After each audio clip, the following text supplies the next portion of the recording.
نواب صادق محمد خان عباسی کا لقب صادق دوست تھا۔ یہ لقب عوام کی طرف سے پیش کیا گیا تھا۔ نواب صادق محمد خان عباسی سچے دوست تھے۔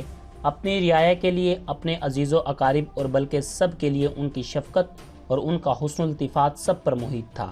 ہر فرد یہ محسوس کرتا تھا کہ صادق دوست سب کے بہت قریب ہیں۔ نواب صادق محمد خان عباسی کو اپنے اسلاف سے جو نسبت تھی، اس میں گزشتہ عہدے عباسی کو پورا جلال و جمال منعکس تھا۔ خلفاء بنو عباس کا تعارف علم و دانش اور فکر و بصیرت سے ہوتا ہے، یعنی سلاطین عباسی کی تاریخی پہچان یہ ہے کہ انہوں نے اپنے ادوار حکومت میں علم و فکر کی روشنی عام کی، انہوں نے مکاتب و مدارس کی تعمیر عام کی، انہوں نے جامعات اور یونیورسٹیوں میں دانش و بصیرت کے آفتاب و مہتاب کو یکجا کیا، انہوں نے علوم و فنون کے ماہرین کو ملک کے گوشے گوشے سے دریافت کر کے تصنیف و تالیف کا دجلہ و فرات رواں کر دیا۔ تاریخ میں عباسی خلفاء اور سلاطین کا یہی ایک کارنامہ ہمیشہ زندہ رہے گا، اور تاریخ کے نقوش ہر آنے والی نسل کو یہ باور کرائیں گے کہ علم و فکر کے کارواں در کارواں تیار ہوئے اور انہوں نے پوری دنیا کو روشنیوں سے جگمگا دیا۔ عوام کو دینی اور فکری شعور عطا کرنے کے لیے علم کے مہتابوں کو یکجا کیا، ذہنی نشوونما اور فکر بالغی کے لیے جگہ جگہ لائبریریاں بنائیں، اور ریاست بہاولپور کے رہنے والوں کو اچھا مستقبل عطا کرنے کے لیے ایسے ایسے علمی ادارے قائم کیے جنہیں پورے متحدہ ہندوستان میں شہرت حاصل ہوئی۔ چنانچہ نواب صادق محمد خان عباسی نے اپنے مشاہیر اور اسلاف کی طرح بہاولپور کو علوم و فنون کا مرکز بنا دیا تھا، اور یہی ان کا ایک کارنامہ ہمیشہ ان کے نام، ان کے کرداروں اور ان کی عظمتوں کو زندہ پائندہ رکھے گا۔ نواب صاحب کے عہد میں جامعہ عباسی کا قیام عمل میں آیا۔ یہ یونیورسٹی علم و بصیرت کا ایک روشن مینار تھی۔ اس کا نصاب یہاں کے متقی علماء کا تیار کردہ تھا۔ جامعہ عباسیہ کی سند علامہ کی سند تھی۔ فارغ التحصیل ہونے کے لیے 11 سال کا نصاب تھا۔ اس دوران پنجاب یونیورسٹی سے مولوی فاضل کی سند حاصل کرنا ضروری تھی، اور بعد میں کم از کم میٹرک کی سند حاصل کرنا بھی لازمی تھی۔ اس عظیم دینی درسگاہ میں آسمان سے علم کے چاند ستارے اتر آئے تھے۔ حضرت مولانا غلام محمد گھوٹوی رحمۃ اللہ علیہ، جو اپنے دور کے مسلم اور بے مثال عالم تھے، شیخ الجامعہ کے عہدے پر فائز تھے۔ شیخ الحدیث کے عہدے پر حضرت مولانا فاروق احمد رحمۃ اللہ علیہ جلوہ افروز تھے۔ شیخ التفسیر کے مقام اعلیٰ پر حضرت مولانا عبید اللہ فائز تھے، اور شیخ الفقہ کا عہدہ حضرت مولانا محمد صادق کے سپرد تھا۔ یہ تمام علماء کرام اور شیوخ علم کا ٹھاٹھے مارتا ہوا سمندر تھے، اور اس طرح جامعہ عباسیہ بہاولپور کی تاریخ تعلیم کا ایک درخشندہ باب بن گیا۔ پھر اس کے ایک چراغ سے کئی چراغ روشن ہوئے، اور اس کی گود میں پرورش پانے والے اور تربیت حاصل کرنے والے متعلمین اپنے اپنے علاقوں میں جب علم و فکر کی روشنی لے کر پہنچے تو وہاں نور کی برسات ہو گئی۔ اس طرح درس نظامی کے کئی مراکز قائم ہوئے اور گھر گھر میں علم و بصیرت کی مشعلیں روشن ہو گئیں۔ یہاں یہ بتانا بھی ضروری ہے کہ جامعہ عباسیہ کو یہ اعزاز بھی حاصل تھا کہ اس نے ہندوستان کی پوری تاریخ میں سب سے پہلے فتنہ قادیانیت کو پامال کیا، اور اسی یونیورسٹی نے ہندوستان کے تمام جلیل القدر علماء کو بہاولپور کے پلیٹ فارم پر جمع کر کے مقدمہ مرزائیت تیار کیا، اور اسے بہاولپور کے ہائی کورٹ میں پیش کر کے اس وقت کے چیف جسٹس جناب محمد اکبر مرحوم سے مرزائیت کا فیصلہ حاصل کیا۔ بہاولپور میں یہ مارکہ ایک عرصے تک جاری رہا، اور پھر مرزائیوں کو سرکاری سطح پر کافر قرار دے دیا گیا۔ اس دینی عظمت کا صحرا ریاست بہاولپور اور اس کے فرما روا کے سر بندھا، جبکہ اس وقت دارالعلوم دیوبند کے علاوہ ندوۃ العلماء جیسی یونیورسٹیاں بھی موجود تھیں، مگر یہ سعادت جس کے مقدر میں تھی اسے ملی۔ قابل غور بات یہ ہے کہ جناب ذوالفقار علی بھٹو پر جب عوامی دباؤ پڑا تب انہوں نے مرزائیت کو کفر قرار دیا، حالانکہ ایک اسلامی اسٹیٹ کی حیثیت سے حکومت پر یہ فرض عائد ہوتا تھا کہ وہ آغاز میں ہی مرزائیت کو کافر قرار دے دیتے تاکہ مرزائیوں کو یہاں پھلنے پھولنے کا موقع میسر نہ آتا۔ بہرحال یہ فضیلت سب سے پہلے بہاولپور کو نصیب ہوئی۔ صادق محمد خان عباسی کی علم دوستی کا ایک شاہکار بہاولپور میں واقع سینٹرل لائبریری کی عظیم الشان عمارت ہے۔ اس عمارت کو دیکھ کر خاندان عباسی کے جمالیاتی ذوق کی نشاندہی ہوتی ہے۔ لائبریری کے برآمدے کمروں کی خوبصورتی اور بلند و بالا گنبد آنے والے سیاحوں کے لیے پرکشش بن جاتے ہیں۔ سینٹرل لائبریری میں ان گنت کتابوں کا ایک ذخیرہ موجود ہے۔ یہ لائبریری بہاولپور میں علمی ادبی خزانے کا روشن مینار ہے۔ اس عمارت کے مقابلے میں لاہور کی پنجاب لائبریری کا رتبہ ہر لحاظ سے کم ہے۔ اگر سینٹرل لائبریری کی عمارت پاکستان کے کسی مرکزی شہر میں واقع ہوتی تو اس کی عالمگیریت بین الاقوامی ہوتی۔ نواب صادق محمد خان عباسی کی اسلام سے وابستگی اور اسلام کے ساتھ بے پایہ محبت کا ثبوت جامعہ مسجد الصادق کی تعمیر ہے۔ یہ عظیم شان مسجد آج سے تقریباً نصف صدی قبل تعمیر ہونا شروع ہوئی، اور صادق محمد خان عباسی نے اس کی تعمیر پر لاکھوں روپے خرچ کیے۔ مگر جن لوگوں کے ہاتھ میں تعمیری معاملات تھے انہوں نے مسجد الصادق کے اصلی نقشے کے مطابق تعمیر کرنے کے بجائے اس میں اپنی عقل اور فراست کو داخل کیا، جس کی وجہ سے نواب صادق محمد خان عباسی دل گرفتہ ہو گئے، لیکن پھر بھی انہوں نے مسجد کی تعمیر و تکمیل میں اپنی خصوصی توجہ رکھی۔ پھر قدرت کا کرنا یوں ہوا کہ نواب صاحب کو عدالتوں نے گھیر لیا اور لندن میں ان کی روح پرواز کر گئی۔ نواب صاحب کا جنازہ اس شان و شوکت سے اٹھا اس کی نظیر مسلمان سلاطین کی تاریخ میں کہیں نہیں ملتی۔ نماز جنازہ میں پاکستان کی حکومت کی طرف سے نمائندگی اس وقت کے وزیر مسٹر فاروق نے کی تھی۔ چنانچہ جب انہوں نے جنازے میں شرکت کرنے والے انسانوں اور عقیدت مند رعایا کا ایک سمندر رواں دیکھا تو وہ حیرت میں ڈوب گئے اور بے اختیار ان کی زبان سے نکلا، بلا شبہ آج ہم ایک باعظمت انسان کی برکتوں سے محروم ہو گئے۔ نواب صادق کا جسد خاکی جب کراچی میں ڈیرہ نواب اسٹیشن پر پہنچا تو آہوزاری کا ایک طوفان برپا تھا۔ گھروں کی چھتوں پر خواتین تھی، چھوٹے چھوٹے بچے بھی موجود تھے اور پورا ہجوم آنسوؤں کی برسات میں بھیگا ہوا تھا۔ ایسا لگ رہا تھا کہ بہاولپور کا ابا اس دنیا سے چلا گیا ہو۔ نواب صادق کے اس دنیا سے چلے جانے کے بعد مدت تک مسجد الصادق کی تعمیر رکی رہی۔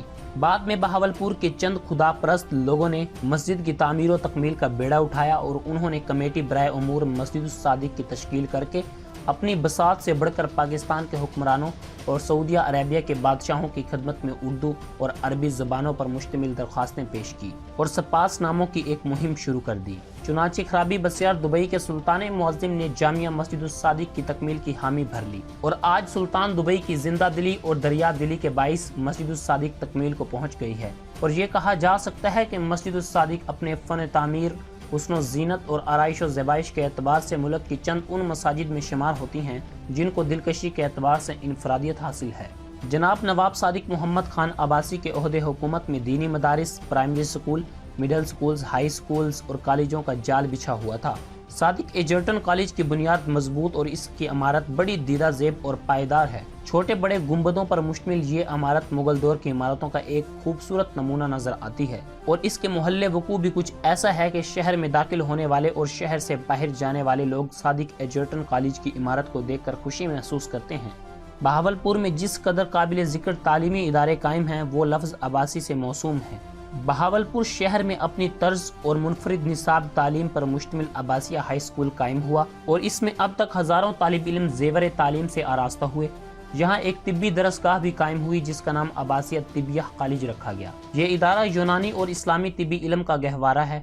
اس درسگاہ میں جہاں اسلامی طب کی تعلیم دی جاتی ہے وہاں شفا خانہ بھی قائم ہے، اور اب تو یہ ہسپتال اقامتی ہسپتال بن گیا ہے جس میں نہ صرف مریضوں کا مفت علاج ہوتا ہے بلکہ بیڈز بھی مفت مہیا کیے جاتے ہیں، اور اقامتی ہسپتال میں وہی سہولتیں مہیا ہیں جو بڑے بڑے اقامتی ہسپتالوں میں مہیا ہیں۔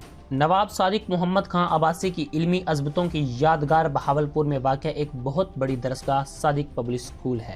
اس تعلیمی ادارے کی بنیاد نواب صاحب نے اپنے ہاتھوں سے رکھی تھی۔ اس وقت بہاولپور کے وزیر اعظم مخدوم زادہ حسن محمود تھے اور صادق پبلک اسکول کی تعمیر کا خواب بھی انہوں نے دیکھا تھا اور اس کی تعبیر بھی انہوں نے تلاش کی تھی۔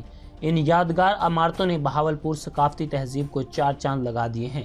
نواب صادق محمد خان عباسی کا محل صادق گڑھ پیلس دنیا بھر کے علماء، دانشور، ادیبوں اور مفکر کی عامہ جگہ تھی۔ صادق گڑھ پیلس کی دہلیز پر دیوان سنگھ مفتون کی صحافتی نقوش کا حسن آج تک کندہ ہے۔ مکھن سنگھ کے اخبار نریش میں نواب صاحب کے دربار کا عکس نمایاں ہے، یعنی کون سی ایسی بین الاقوامی شخصیت ہے جسے صادق گڑھ پیلس کی مہمان نوازی کا شرف حاصل نہیں ہے۔ نواب صاحب کی محبتوں اور دوستی کا رشتہ قائد اعظم محمد علی جناح تک جا پہنچا، اور ملیر کا الشمس پیلس اس امر کا گواہ ہے کہ قائد اعظم محمد علی جناح اور ان کی ہمشیرہ محترمہ فاطمہ جناح صاحبہ کئی بار نواب صاحب کی خدمت سے لطف اندوز ہوتے رہے، اور جب قائد اعظم جنگ آزادی کے دوران امت مسلمہ کے لیے ایک الگ وطن حاصل کرنے کے لیے ہندو اور انگریز سے پنجہ آزما تھے تو نواب صاحب کے مشورے اور نواب صاحب کا تعاون ان کے ساتھ تھا، اور نواب صاحب کی دعائیں دوش بدوش تھی۔ ایک مرتبہ سماسٹا کے قریب ریلوے پھاٹک پر ریلوے انجن اور مسافر بس کا حادثہ رونما ہو گیا جس میں کئی قیمتی جانیں ضائع ہو گئیں اور کئی مسافر زخمی ہو گئے۔ اس وقت نواب صاحب کو دیکھا گیا کہ انتہائی بے قراری کے عالم میں حادثے کی جگہ پر پہنچ کر حادثے میں مرنے والوں پر دکھ کے آنسو نچھاور کر رہے تھے، اور بہاولپور وکٹوریہ ہسپتال میں زخمیوں کی دلداری کرنے کے ساتھ ساتھ اپنے ہاتھوں سے زخموں پر مرہم پٹی کرنے کا ثواب حاصل کر رہے تھے۔ چنانچہ جب تک ایک زخمی بھی بہاولپور میں رہا، صادق محمد خان عباسی اس کی خبر گیری میں لگے رہے، اور ہر زخمی کو نواب صاحب نے اس کی خواہش کے مطابق مالا مال کر دیا اور مرنے والے ورثاء کو ہر قسم کی حاجت مندی سے بے نیاز کر دیا۔ نواب صادق محمد خان عباسی کی مقبولیت اور عظمت کے علاوہ رعایا کے دلوں میں جاگزی محبت کا اظہار اور پتہ اس وقت چلتا ہے جب نواب صاحب کی سالگرہ کے موقع پر شاہی جلوس برآمد ہوتا ہے۔ یہ جلوس نور محل سے شروع ہو کر چوک بازار اور شاہی بازار سے ہوتا ہوا دولت خانے پر اختتام پذیر ہوتا تھا۔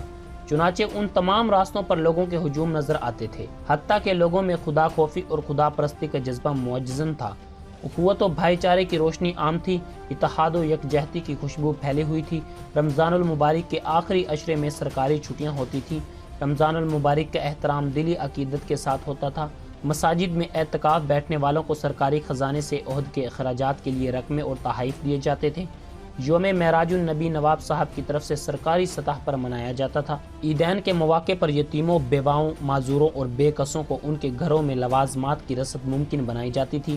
نماز عید کے بعد نواب صاحب ہر خاص و عام کو شرف باریابی بخشتے تھے۔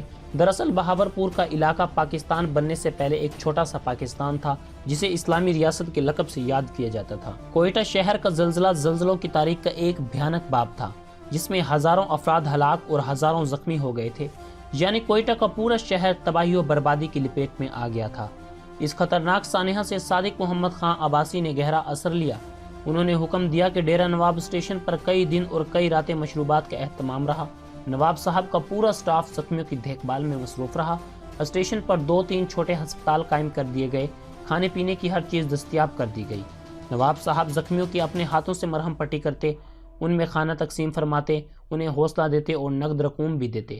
نواب صاحب کی طرف سے انسانی خدمت کا یہ کارنامہ دکھی انسانیت کی تاریخ میں سنہرے حروف سے مرقوم ہے۔ نواب صادق محمد خان عباسی کی زندگی میں سب سے زیادہ بلند و مرتبت کا وہ کارنامہ نظر آتا ہے جب انہوں نے قیام پاکستان کے بعد ریاست بہاولپور کو پاکستان میں مدغم کرنے کا تاریخی اعلان کیا تھا، کیونکہ ہندوستان کی ریاستوں کو یہ اختیار دے دیا گیا تھا کہ وہ چاہیں تو بھارت میں شمولیت اختیار کر لیں اور چاہیں تو پاکستان میں مدغم ہو جائیں۔ اس اختیار پر بہاولپور کے لوگوں میں عجیب سی کشمکش تھی کہ نواب صاحب اس بارے میں کیا فیصلہ کرتے ہیں، کیا وہ اپنی ریاست کو بھارت کے جہنم میں دھکیلنے کی رائے قبول کرتے ہیں یا پاکستان میں شمولیت اختیار کر کے قائد اعظم کے ساتھ دیرینہ دوستی کا حق ادا کرتے ہیں۔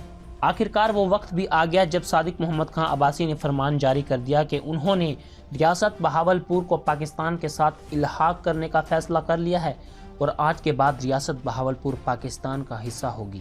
اس فرمان سے بہاولپور کے طول و عرض میں خوشی کی لہر دوڑ گئی، جگہ جگہ جشن منائے گئے۔ اس طرح کانگریسی عناصر کے عزائم خاک میں مل گئے۔ ساتھ ہی نواب صادق محمد خان عباسی نے اپنے آباء و اجداد کی روایتی اسلامی پسندی کے ثبوت دے کر تاریخ آزادی میں اپنا نام روشن کر دیا۔ نواب صادق کا یہ عظیم کارنامہ رہتی دنیا تک زندہ رہے گا۔ اس وقت انجام دیے گئے اس تاریخی کارنامے سے یہ ثابت ہو گیا کہ قیام پاکستان کا سہرا قائد اعظم محمد علی جناح کے سر ہے تو استحکام پاکستان کا سہرا نواب صادق محمد خان عباسی کے سر ہے۔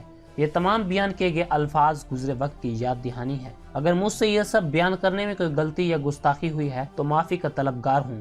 دوستو، اللہ نگہبان۔